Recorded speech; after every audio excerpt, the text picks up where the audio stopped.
and welcome to our special coverage of the Russian invasion of Ukraine. I'm Ladi Akiri providing the headlines. United Nations condemns Russia's move to annex parts of Ukraine, votes overwhelmingly in favor of Ukraine's territorial integrity. France's President Emmanuel Macron says Russia and Ukraine are negotiating doesn't mean giving up.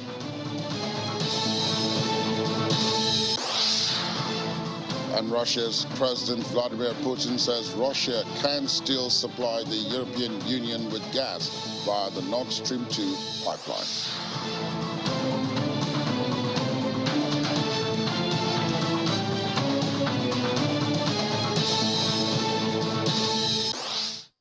Thank you for staying tuned. The United Nations General Assembly overwhelmingly condemned Russia's attempted illegal annexation, that's a quote, of 4 partially occupied regions in Ukraine, and called on all countries not to recognize the move, strengthening a diplomatic international isolation of Moscow since it invaded its neighbor. 3/4 of the 193-member General Assembly, that's 143 countries to be precise, voted in favor of a resolution that also reaffirmed the sovereignty, independence, unity, and territorial integrity of Ukraine within its internationally recognized borders. Only 4 countries joined Russia in voting against the resolution: Syria, Nicaragua, North Korea, and Belarus. Another 35 countries abstained from the vote, including Russia's strategic partner, China, while the rest did not vote at all. We just witnessed a very important, perhaps I even say historic moment in the General Assembly in the 21st century. 143 votes. It's amazing. What is not amazing, what is very bad for Russia, that only 4 countries are on the right side of history. I think that the countries made the right choice to defend the principles of the United Nations Charter. I was not surprised, but I was delighted to see the numbers. We were all holding our breaths as the numbers rolled in, and it's a strong, strong signal to the world and to Russia that they cannot intimidate the world. They thought that they could call for a secret ballot and that somehow a secret ballot would get them more votes, and they were defeated in their efforts to work against transparency. So again, this is a message to Russia. It's a message from the world that they need to cease their aggression against Ukraine. And French President Emmanuel Macron says eye-to-eye negotiations will be required between Ukraine and Russia. According to Mr. Macron, France will deliver radar and air defense systems to Ukraine in the coming weeks, in particular to help Ukraine protect itself from drone and missile attacks. However, he did not give any details on what type of anti-aircraft missiles or how many would be delivered. A wave of attacks on Ukrainian cities this week has raised the stakes, with Kiev demanding its partners provide more supplies, including air defense systems, something Paris has been unwilling to do so far.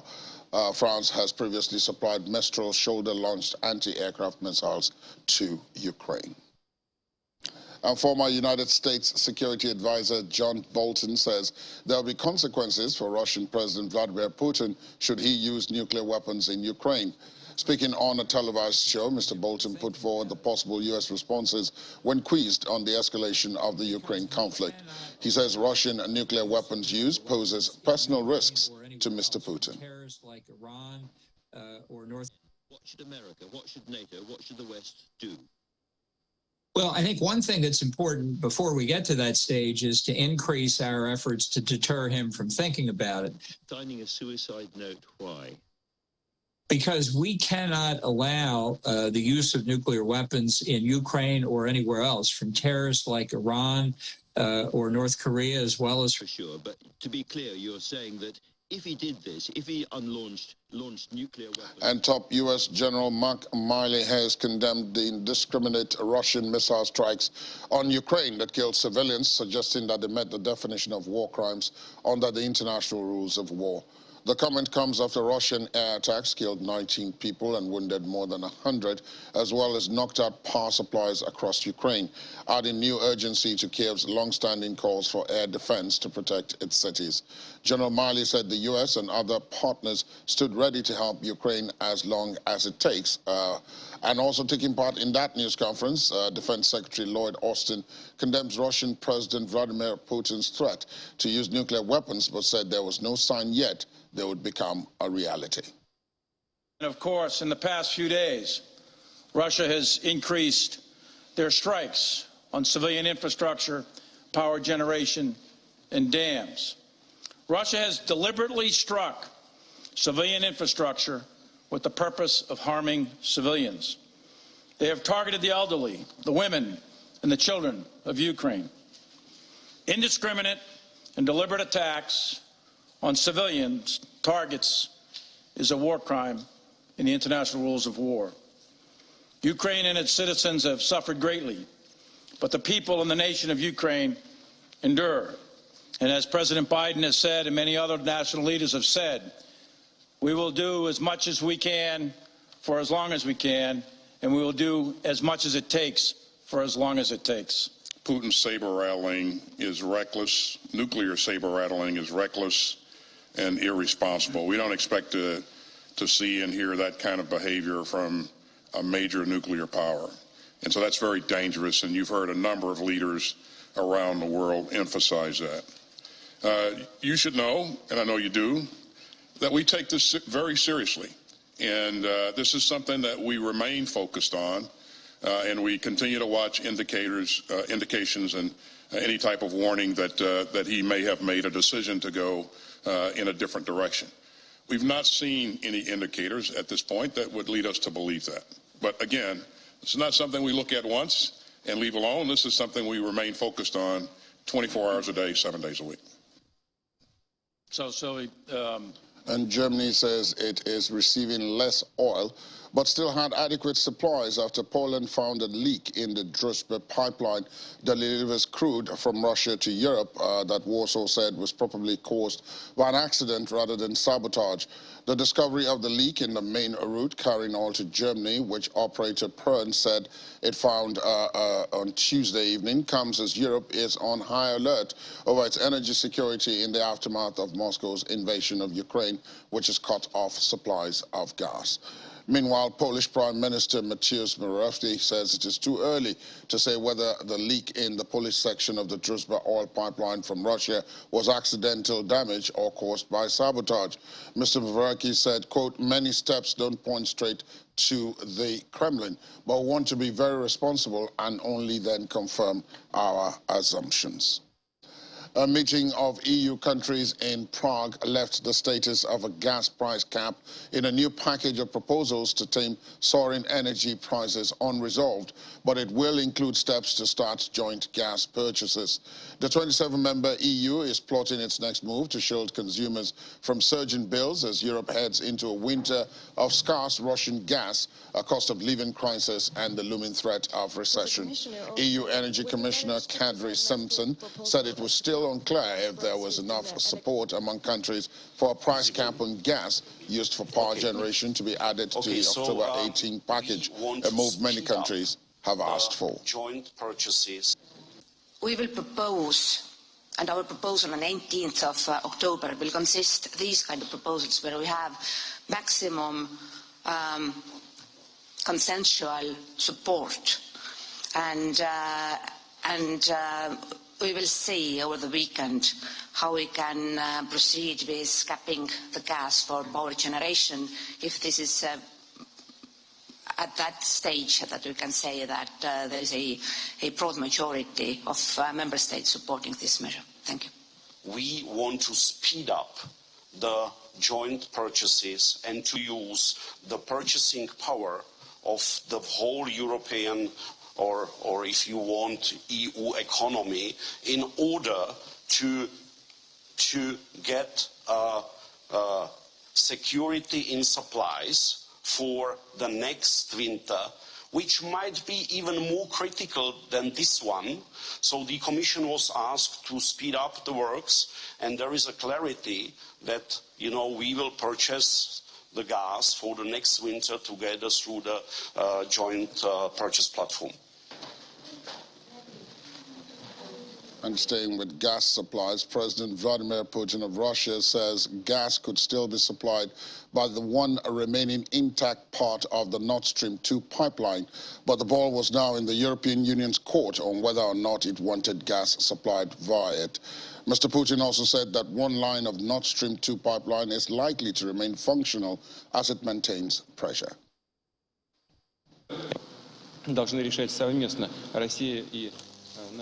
I have repeatedly said that Nord Stream has no political background. It is a purely commercial project involving Russian and European companies on an equal footing.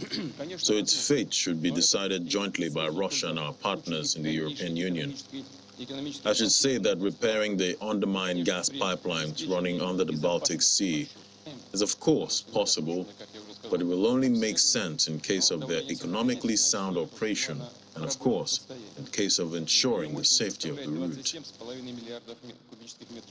If we and the Europeans commonly decide to supply gas through the surviving line of Nord Stream 2, and one branch appears to have survived, although we unfortunately are not allowed to inspect it, the pressure is maintained there, so it should be in working condition.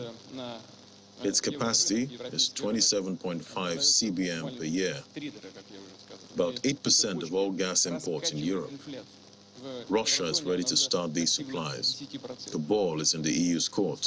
If they want to, just let them open the tap and that's it. We are not restricting anyone in anything, including our readiness to supply additional volumes in the autumn-winter period.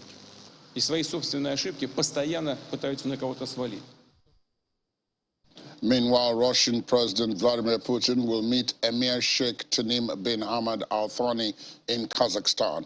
According to the Kremlin aide Yuri Ushakov, this will be the first face-to-face meeting since the start of the COVID-19 pandemic.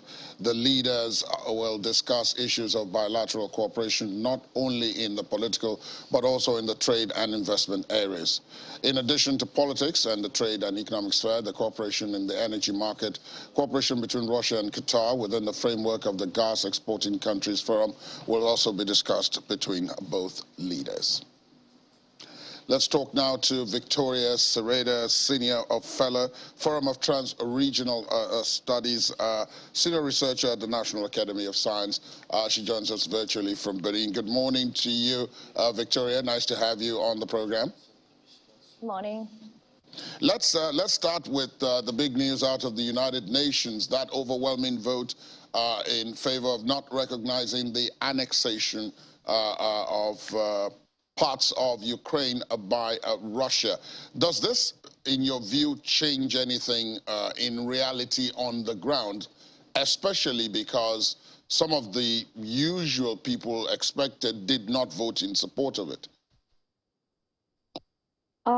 It changes because it sends a very strong signal from the international community that any annexations or occupation of those territories will be somehow recognized. And this is extremely important for people who are right now under occupation, and they are waiting for the situation to change.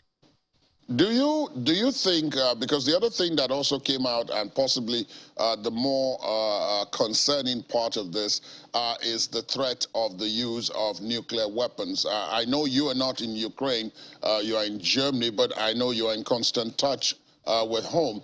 Do you hear about preparations in case it is possible that the use of nuclear weapons could be on the cards from the Russians, as they have indicated that if their hands were pulled, they would?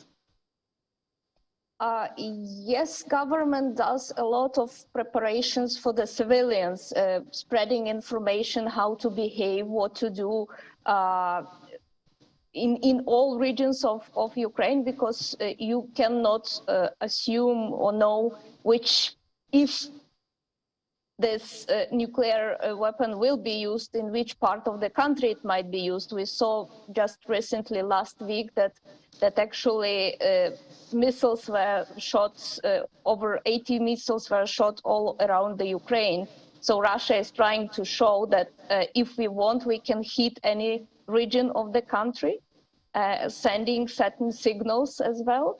But government reacts to it in the way they could. But of course, we really hope that this is only on the level of threats, and international community does everything to prevent the taboo, which is really a taboo for the whole globe. If Russia uses, then the big question is, then many other international leaders would be willing to use in this or other way. The similar situation will be happening in other parts of the world. So it's very important just to really clearly show that any type of escalation of this type is a taboo and should not be used under any conditions. The other part of this, of course, is that there are those who continue to say that no matter what happens, whether Ukraine is having the momentum on the battlefield or whether Russia is showing that it can still hit any part of Ukraine, as you just pointed out, that there is the need to talk. Two people have been consistent on that front. Emmanuel Macron and the president of Turkey, Mr. Erdogan, have both said that there needs to be talk. Again, Mr. Macron said so overnight. That has not made him popular, particularly with the Ukrainians, because it seems as if he's saying that talk must happen regardless of who is being hurt. Is that your own assessment of the situation, or is he right that there is the absolute need to talk? This discussion is also the part of discussion that President Zelensky announced a decree that the negotiations with Putin are not possible, and then it was used as a pretext to show that to tell that Ukraine is actually withdrawing from any possible talks. But then it was explained that this is not the way how Ukraine understands it. That Ukraine is ready to talks, and Ukraine already was part of some negotiations. For example, when the grain deal was negotiated, or there were attempts to demilitarize Zaporizhzhia power plant. So there are different possibilities and platforms where Ukraine participates in talks and negotiations. But Ukraine will not negotiate with Putin. This was the statement of President Zelensky.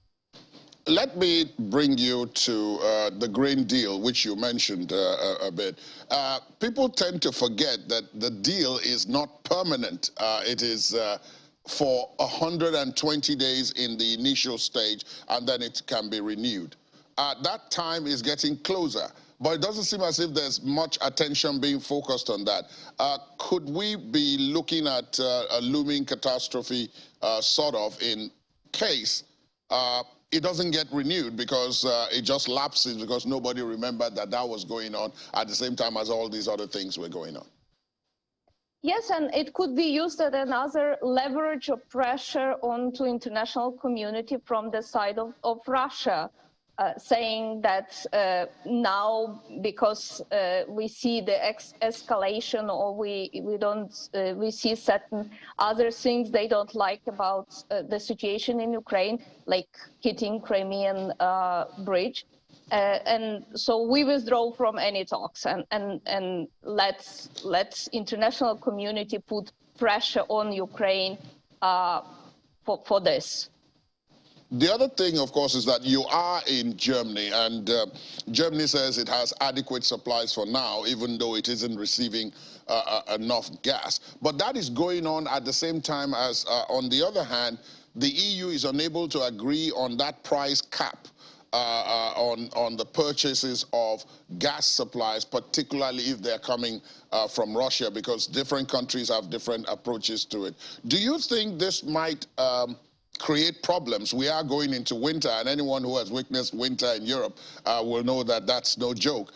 Do you think that we might be looking at a crisis on that front if we go into the winter without some kind of agreement within the EU? Not really, because as we discussed already, in majority of cases, countries for this winter have more or less supplies. Of course, the question is of prices, because prices are growing for everyday goods because of the prices for energy are going up. But nobody will be freezing. This is not the case for Europe. But the discussions which are happening right now are mostly discussions about next winter, because next winter there would be a big question, and for many countries with smaller economies, certain prices would not be really bearable for their economies. That's why it's very important that EU will gradually develop this price cap deal and would be able to install the certain platform where they will be buying gas for the same price and then supplying this gas or oil in the future with more or less equal prices for all countries participating. Indeed. Victoria Sereda, please continue to stay safe out there, and we hope that this conflict comes to an end soon, so you can return home on your own terms. Thank you for your time this morning. Thank you. After the break, new report says energy crisis may slash European car output by nearly 4%. Details in a moment. Please stay on with us.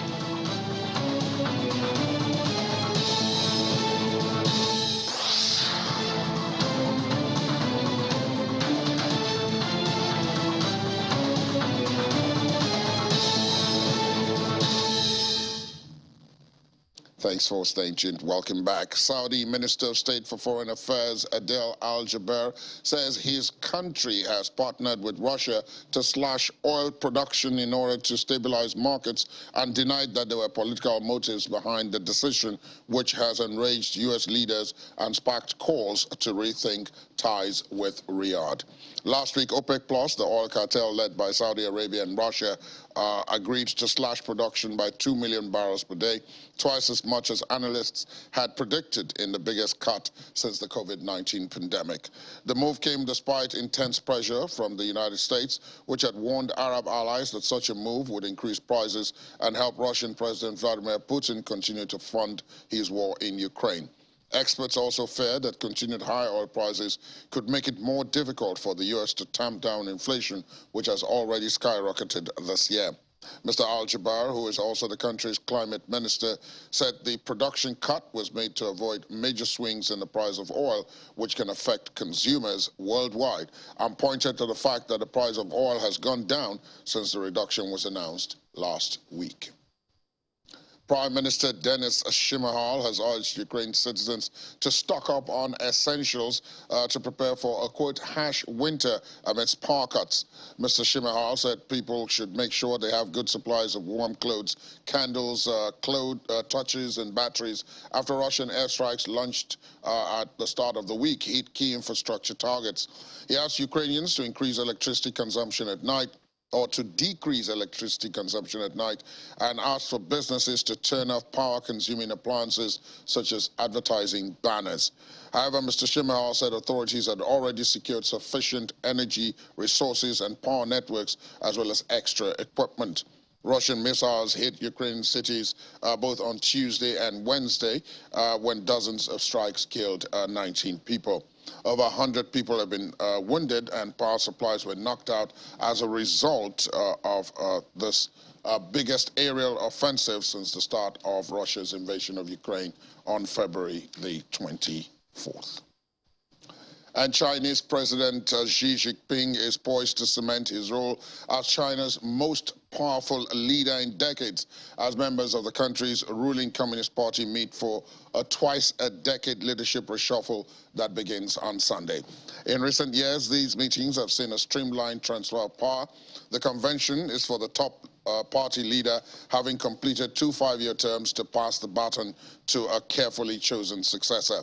But this year, Mr. Xi is expected to smash that precedent, taking on a 3rd term as General Secretary of the party and pitching China into a new era of strongman rule and uncertainty over when or how the country would see another leader. As a result, the 20th Party Congress is amongst the most consequential and closely watched party meeting in decades and will reveal much about the direction of the world's 2nd largest economy over the next 5 years. Let's talk now to Professor Olufemi Mimiko, former Vice Chancellor of the Adekunle Adedasun University in Akungba Akoko and a Professor of International Relations. Joins us via Zoom from Ile-Ife in Osun State. Good morning to you, Prof. Nice to see you again. Good morning, lady. Good morning, everyone. Let's start off from just that last bit of news because China is the big elephant, the silent elephant so far in the room in this Ukraine, Russia, and all the attendant aftermath. Do you think that the fact that Mr. Xi is going to continue in power after already spending 10 years will have any kind of impact in terms of continuity of policy vis-a-vis what China believes are its traditional allies, including Russia, and this conflict? Well, good morning again. Point of correction, I'm joining from Ondo City today, not from OAU Ile-Ife. My apologies. I needed to say that. My apologies. Okay. My impression is that, as you pointed out, China is reverting back once again to the era of a strong man. You recall that a couple of years ago, Xi Jinping actually virtually wrote his name into the constitution of China. But that said, we must also recognize the fact that Xi Jinping has represented willy-nilly a degree of stability that, if you will, is consistent with the Chinese political system. And in terms of economic performance, his regime has delivered considerably. In the first 5 years of Xi Jinping's presidency, he moved about 64 million people out of poverty, and that process is continuing. And so I guess that the stability that the Russian system, including its foreign policy process, are noted for, I think is going to continue.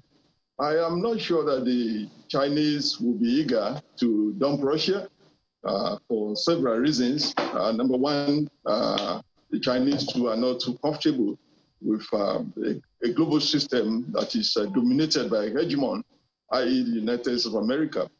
Yes, it is true that China has benefited tremendously from this system since 1979 when it began the process of opening up its economy. But I'm sure that the overriding dominance of the system by the Americans is not something that the Chinese are too comfortable with. It's a sort of irritation which they are living with, because at any event, they're also speeding very rapidly. And in the event of this global system collapsing and a new one emerging, you could make a safe prediction that China is going to play a dominant role. So I do not see China ditching, if you will, the Russian Federation in this current struggle over Ukraine. I think the outline of this policy on Ukraine is going to continue. Let's look at what happened in the United Nations. You and I have discussed this severally in the last couple of months, and the seeming helplessness of the United Nations in the face of one of its members, one of its most powerful members, being the one involved in conflict and then not being able to act. But yesterday, about 3/4 of the membership of the United Nations voted not to recognize Russia's annexation of parts of Ukraine. But in terms of actual facts on the ground, what does that change in your view? Does it change anything? Well, two things. Number one is trite that the General Assembly does not exercise much power. All it has is perhaps a moral influence that when it says something, we expect most nations to conform. But beyond that, the General Assembly is completely powerless. The locus of power is the Security Council, made so by the fact of the veto power held by the 5 big powers around the world. And now that a member of the Security Council is deeply involved in this war, you're not going to get anything substantial deriving from that body in relation to the war in Ukraine, particularly in terms of possibilities of using that platform to resolve the crisis. So the vote does not amount to much. I'm sure we can all expect that Russia will disregard that.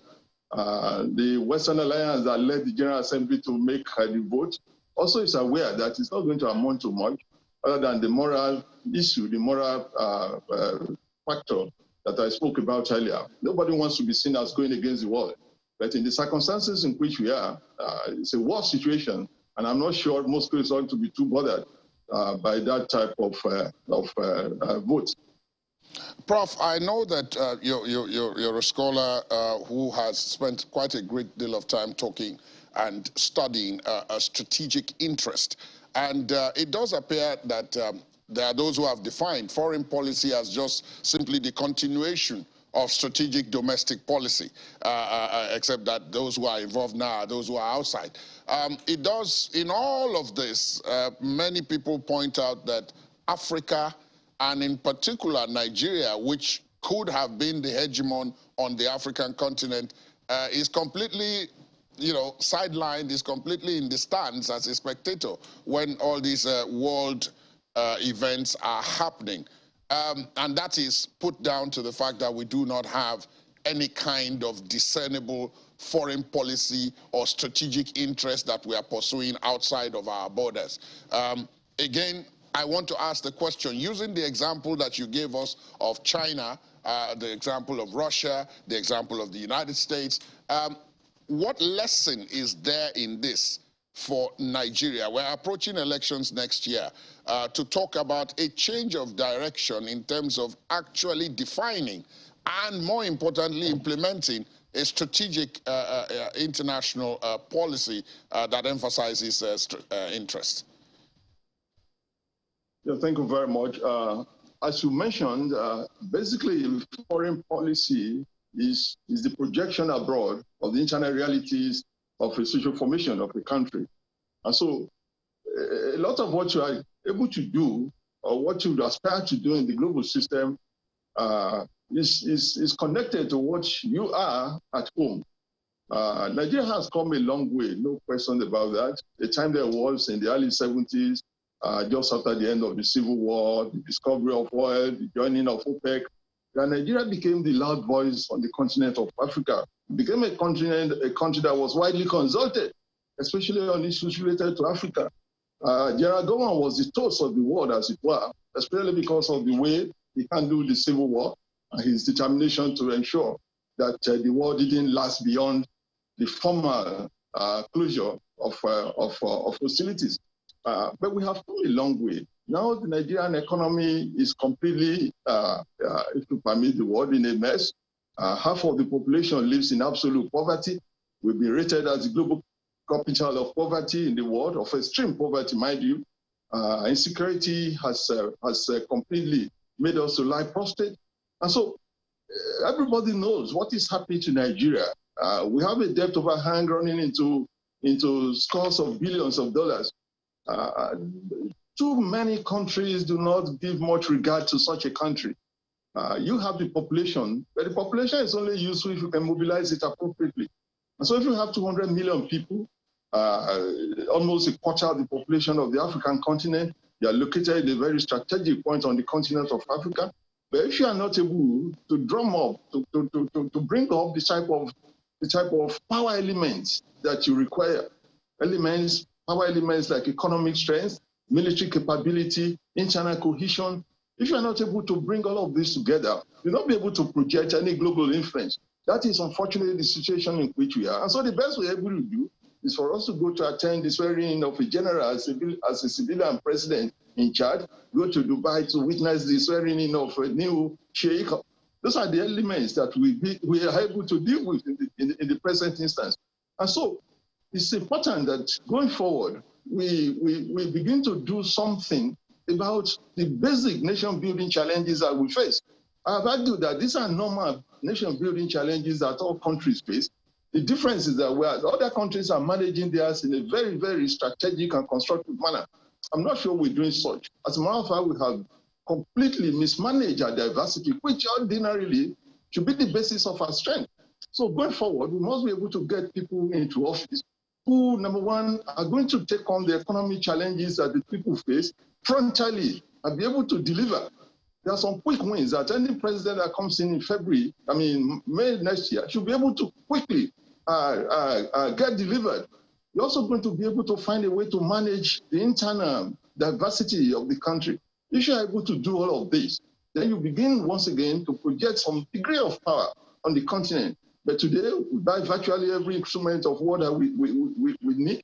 We're not even able to deal with our internal crises, i.e., insurgency, terrorism, and all of that. These are elements that will define how effective a country will be in the global system. So I'm not surprised that where this issue will be disregarded in the Committee of Basic. Ordinarily, the situation in Ukraine should have been a platform for us to project power, to speak for Africa.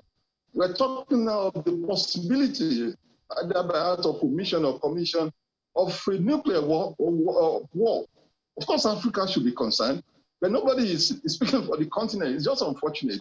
But I think going forward, if we're able to elect leaders that, number one, are going to deal with the economic situation, they're going to manage diversity very well, and they have a purchase on foreign policy. That's also very important. You must have a purchase on foreign policy to be able to know the appropriate concepts and strategies that you put in place to deliver the type of objective that you want. But basically, foreign policy is nothing. This is not the mere projection abroad of the realities, the messy realities of the country. Former Vice Chancellor of the Adekunle Ajayi University, Ekugba Akoko, Professor of Political Science, Olufemi Mimiko, thank you so much for your time on the program this morning. I'm sure you've given those who are listening a lot to chew over in the coming hours. Thank you so much for your time.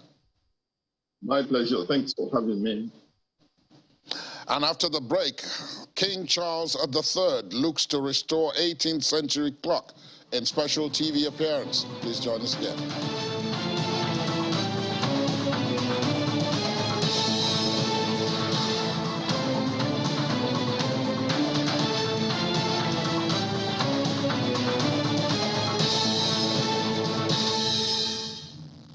Thanks for staying tuned. Welcome back. You know what's next. Laddie Williams is here from our business desk, all the rubles and the dollars and the euros. Laddie, it came as a surprise to me. I don't know if it did to you, but the Russian president is offering to boost supplies to Europe. It was quite a surprise to me, and it just felt like, okay, maybe de-escalation could be on the cards. On the cards, and that could bring down the prices of gas and catch everybody unawares, including the speculators who were talking about yesterday. All those speculators, we see them, they will dump, most of those assets they've actually bought, hoping to sell at a higher price. But it's a good sign. It's good, but now it depends on how Europe, reacts, to this, because at the end of the day, we're seeing, Putin has made some accusations, saying that,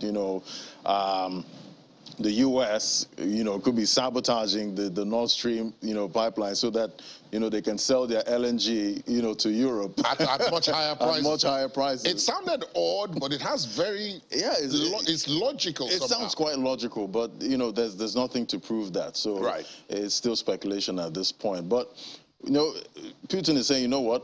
This is it. The ball is now in your court, Europe. We're ready to, pump gas to Europe, as long as we do our safety checks, and we see that the Nord Stream pipeline is safe to, pump gas, and we're ready to go.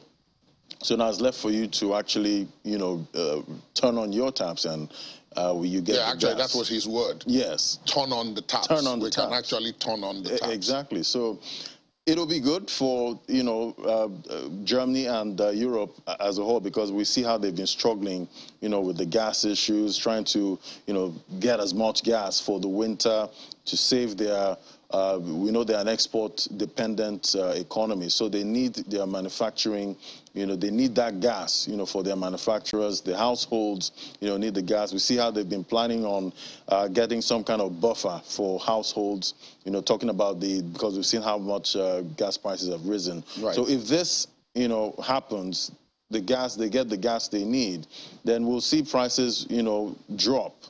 And this would trickle down globally, and this is what we actually need. We don't need, Europe deprived of gas right now. So it's a good sign. Let's just hope Europe receives it well and, everything goes to plan. Well, also there's de-escalation on another level. The Saudis are telling the United States there was nothing political about our decision to back the cutting of nothing 2 million personal. barrels. Nothing personal about it. This was just business. Yeah. Is that true? Well, that's what they're saying, but the U.S. sees it another way, because definitely. At the end of the day, we know the U.S. they're trying to get these oil prices down. We've been trying to ramp up production, to bring down, the prices. But we've seen how this, the commodities market, especially oil, it's gone on a massive bull run this year because of the, the geopolitical tension. Right. But, the U.S., they're trying to see how they can bring these prices down, get the production out there. But we now got that surprise cut, by 2 million barrels by OPEC. But also, on the other hand, we see Saudi also saying that they will, the Aramco, saying that they will continue, with the supplies they already had with Asia. And they point out that since the cut, the prices have dropped. Exactly. So the U.S. has no real point in claiming that they are helping to fund Mr. Putin's war. Exactly. So at the end of the day, we're seeing that seesaw movement, with oil prices. But we need more, supply out there. Still, the demand concerns still, help to, reining price. But if we see more supply out there, it will be good to see, to bring down the prices of oil. But at the end of the day, Saudi Arabia is saying, you know what, we have nothing against, the United States or anybody else. It's just purely economical. We're trying to save, consumers and producers. Yes, in the interest of, consumers and producers. But it remains to be seen, how this actually affects prices going forward. There's still the demand concerns. We're seeing all the, IMF forecasts about, demand, global demand and all of that. So oil prices still look quite higher than is viable. Exactly. I think that's the phrase. Right. Now, in the U.S. itself, the inflation data came out. Yes, it's we're expecting that. We're expecting the U.S. data today. Okay. All investors are expecting that. Everybody's holding their breath. I guess maybe what I was referring to was the predictions. Yes, the predictions. So the estimates are out. But at the end of the day, when the result comes out, if it goes higher, we know what that means. The market is going to react. Everybody, the investors are going to start sounding the alarm. Yeah, and they're going to get very skittish. Exactly. We're going to see more rate hikes, in the future, because if we get a good reading, talking about the U.S. CPI data, that would indicate that the Fed would calm down, on the rate hikes, which is good for the markets, and that's what they want to hear. But the trend, we know the doesn't trend doesn't support that optimism. Yeah, but if it doesn't beat expectation, stays within reason, then the markets might, continue with the relief rallies, they've been having. But we're seeing, them pull back, right now. But the futures market, talking about U.S. futures, I saw it this morning, was tending upward. Shows that, some investors are taking position. Still watching out, though. Still watching out for any sign of anything, exactly. and there'll be a massive retreat. Yeah, but we're already seeing, Bitcoin reacting negatively. It's flirting with that $18,000 mark. It's at par there with 19K, so it could go lower. Investors are still extremely fearful, in that market. Europe, we're seeing a bit of green in Europe right now, talking about European markets. But it remains to be seen, how the CPI data reads. So all eyes on that. And just before I let you go, there's the aluminium spike price. Now, we don't produce aluminium. Right. I don't know of any country on the African continent that produces aluminium. Again, we go back to Russia. Yeah, Russia. Because that's one of the big producers. They're one of the big boys there. Producing aluminium. Yeah. What this conflict has brought to light is that some countries simply have the world by the jugular. Yeah, they just in terms of what they produce. Exactly. But the price has gone up 7% since the ban on Russian sales. Yeah, so it's now it's a proposal. You know, seeing the U.S. obviously still trying to ramp up sanctions on Russia. So this time they're looking at, you know, raising tariffs on, you know, Russian aluminium. Any aluminium coming from Russia, they want to raise the tariffs there to discourage, you know, imports. So they haven't actually raised it. They haven't done it, but it's in fear of raising it that the prices have gone up. Exactly. You know, the sentiment traders, they don't waste time. Once they get that news, boom, they react in anticipation of it actually happening. And we're seeing the price obviously react to that. So it's up. It did spike as high as about 7% on the London Metals Exchange. And obviously, we've seen it spike even up to 30%, you know, earlier this year. So we don't need that we don't need aluminum prices going up because we know that's important for building and all of that. So it's going to obviously raise the cost of, you know, getting those building materials, getting those buildings up, which will trickle down into prices of homes and all of that. So at the end of the day, it's still a proposition. They're still considering it. Depends if they actually we'll see how that goes. Yeah, if they go ahead with it, then definitely, of course, the prices will watch those. Thanks, Ladi. Of course, there's more of that coming up right after this on Business Morning and on BizInc. You can join Ladi and the crew for that. Thanks. Let's take a look at the sport coming out of this conflict. Tournament director Craig Toynley says Russian and Belarusian players will be able to compete at the Australian Open as neutrals. Now, that's talking about next year's Australian Open. Tennis authorities banned Russian and Belarusian players from international team competitions after Russia's invasion of Ukraine earlier this year, but allowed them to compete at regular tour events. The French Open and U.S. Open Grand Slams allowed them to compete as neutrals, though Wimbledon imposed an outright ban. At this point, Russian and Belarusian players will be eligible to play the Australian Open, and we, you know, they will, like every other player, will have to go through the process. The only difference would be that they cannot represent Russia, cannot represent the flag of Russia, cannot participate in any activity such as the anthem of Russia, and have to play as independent players under a neutral name. So, but they will be welcome to the Australian Open in January.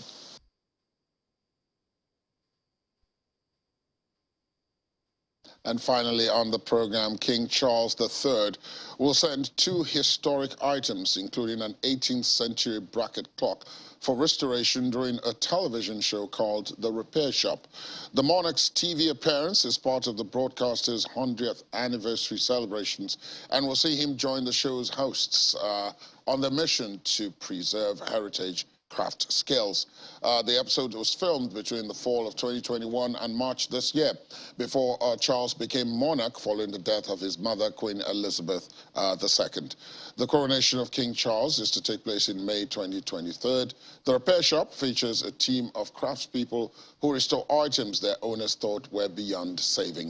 In the program, Charles invites Blades and his team, including a ceramics expert, horologist, and furniture restorer, to Dumfries in Scotland.